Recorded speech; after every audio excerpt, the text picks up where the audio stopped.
ಈ ಬಾರಿಯ IPL season ಉದ್ದಕ್ಕೂ ಬ್ಲಾಕ್ಬಸ್ಟರ್ ಆಟಗಾರನಾಗಿ ದಿಗ್ಗಜರ ದಾಖಲೆಗಳನ್ನು ಪುಡಿ ಮಾಡಿದ ಕೀರ್ತಿ 15 ವರ್ಷದ universal baby boss sixer mission Vaibhav Suryavanshi ಅವರಿಗೆ ಸಲ್ಲುತ್ತೆ.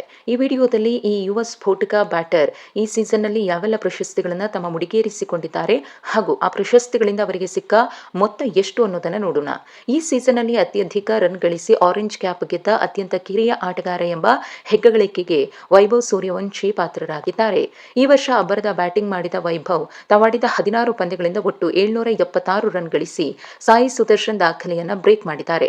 ಕಳೆದ ವರ್ಷ ಅಂದರೆ 2025ರಲ್ಲಿ ಗುಜರಾತ್ ಟೈಟನ್ಸ್ ತಂಡದ ಸಾಯಿ ಸುದರ್ಶನ್ 15 ಪಂದ್ಯಗಳಲ್ಲಿ 759 ರನ್ ಗಳಿಸಿ ಆರೆಂಜ್ ಕ್ಯಾಪ್ ಗೆದ್ದಿದ್ರು. ಆಗ ಸುದರ್ಶನ್ ಅವರ ವಯಸ್ಸು 23 ವರ್ಷ 231 ದಿನಗಳು. ಕೇವಲ ಆರೆಂಜ್ ಕ್ಯಾಪ್ ಅಲ್ಲದೆ ಇಡೀ ಸೀಸನ್ನಲ್ಲಿ ತಮ್ಮ ಫಿಯರ್ಲೆಸ್ ಬ್ಯಾಟಿಂಗ್ ಅಬ್ಬರದಿಂದ ವೈಭವ್ ಸೂರ್ಯವಂಶಿ ಒಟ್ಟು 5 ಪ್ರಮುಖ ಪ್ರಶಸ್ತಿಗಳನ್ನು ತಮ್ಮದಾಗಿಸಿಕೊಂಡಿದ್ದಾರೆ. ಈಗಾಗಲೇ ಹೇಳಿದಂತೆ ಟೂರ್ನಿಯಲ್ಲಿ ಅತ್ಯಧಿಕ 776 ರನ್ ಗಳಿಕೆಗೆ 10 ಲಕ್ಷ ರೂಪಾಯಿ ನಗದು ಬಹುಮಾನವನ್ನು ಪಡೆದುಕೊಂಡಿದ್ದಾರೆ. ಇನ್ನು ಟೂರ್ನಿಯ ಶ್ರೇಷ್ಠ ಆಟಗಾರನಾಗಿ ಹೊರಹೊಮ್ಮಿದ್ದು ಒಟ್ಟು 436.5 ಪಾಯಿಂಟ್ಸ್ ಗಳಿಸುವ ಮೂಲಕ ಸರಣಿ ಶ್ರೇಷ್ಠ ಗೌರವಕ್ಕೆ 15 ಲಕ್ಷ ರೂಪಾಯಿ ದೊರೆತಿದೆ. ಇಡೀ ಟೂರ್ನಿಯಲ್ಲಿ 237.3ರ ಸ್ಟ್ರೈಕ್ ರೇಟ್ನಲ್ಲಿ ರನ್ ಬಾರಿಸಿದ ಕಾರಣ ಸೂಪರ್ ಸ್ಟ್ರೈಕರ್ ಆಗಿದ್ದು ಟಾಟಾ ಸಿಯೆರಾ ಕಾರನ್ನು ತಮ್ಮದಾಗಿಸಿಕೊಂಡಿದ್ದಾರೆ. ಪ್ರಸಕ್ತ ಸರಣಿಯಲ್ಲಿ ಬರೋಬ್ಬರಿ 75 ಸಿಕ್ಸರ್ಗಳನ್ನು ಸಿಡಿಸಿ ಸೂಪರ್ ಸಿಕ್ಸರ್ ಪ್ರಶಸ್ತಿ ಗೆದ್ದಿದ್ದು ಇದಕ್ಕೂ 10 ಲಕ್ಷ ರೂಪಾಯಿ ನಗದು ಬಹುಮಾನವನ್ನು ಪಡೆದುಕೊಂಡಿದ್ದಾರೆ.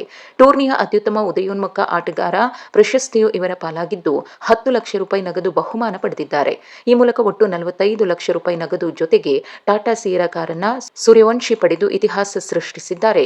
ಕೇವಲ 15 ವರ್ಷಕ್ಕೆ ಅನುಭವಿ ಬೌಲರ್ಗಳ ಬೆವರಿಳಿಸಿ ತಮ್ಮ ಬ್ಯಾಟಿಂಗ್ನಿಂದ ಎದುರಾಳಿ ತಂಡಕ್ಕೆ ನಡುಕ ಹುಟ್ಟಿಸುವ ಈ ಅಪ್ರತಿಮ ಆಟಗಾರ ವಿಶ್ವ ಕ್ರಿಕೆಟ್ನಲ್ಲಿ ಸಂಚಲನ ಸೃಷ್ಟಿಸಿದ್ದು ದಿಗ್ಗಜ ಕ್ರಿಕೆಟಿಗರ ಮೆಚ್ಚುಗೆಗೂ ಪಾತ್ರರಾಗಿದ್ದಾರೆ.